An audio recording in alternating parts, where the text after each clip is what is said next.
एकनाथ शिंदे आणि फडणवीसांमध्ये बऱ्यापैकी दुरावा होता. काय कारणं होती आपल्याला माहीत नाहीत, पण फडणवीस त्यांना एका अंतरावर ठेवत होते. अजितदादांबद्दल जास्त झुकलेले आहेत की काय असं वाटत होतं. इथे मला एकनाथ शिंदेंचं वैशिष्ट्य वाटतं आणि कौतुक करावं असं वाटतं यासाठी की त्यांनी आता नगर परिषदांच्या निवडणुका ज्या पद्धतीने झंझावाती दौरे केले आणि ज्या पद्धतीने आपला पक्ष, तू जे म्हणालास तसं घुसू दिलं नाही भाजपला खाऊ दिलं. नेहमी भाजपबद्दल तक्रार काय केली जाते, हा पक्ष असा आहे की हा दुसऱ्यांना खातो. या तक्रारीत मला तथ्य वाटत नाही, म्हणजे खातो हे खरं आहे, पण तुम्ही खाऊ देता म्हणून खातो ना.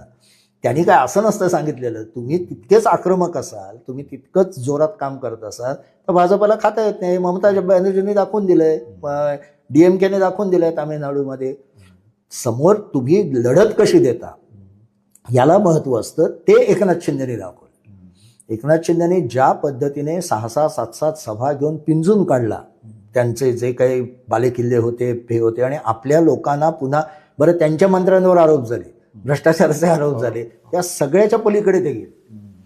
आणि त्यांनी ज्या पद्धतीने कन्सॉलिडेट स्वतःचं पुन्हा केलं ताकद, की माझी ताकद आहे तितकी आहे, किंबहुना ती वाढवू सुद्धा शकतो मी, किंवा वाढवता येईल मला, हे अमित शहाच्या लगेच लक्षात आल्यानंतर त्यांनी सांगितलं जुळवून घ्या, आणि ते जुळवून घ्यावं लागलं.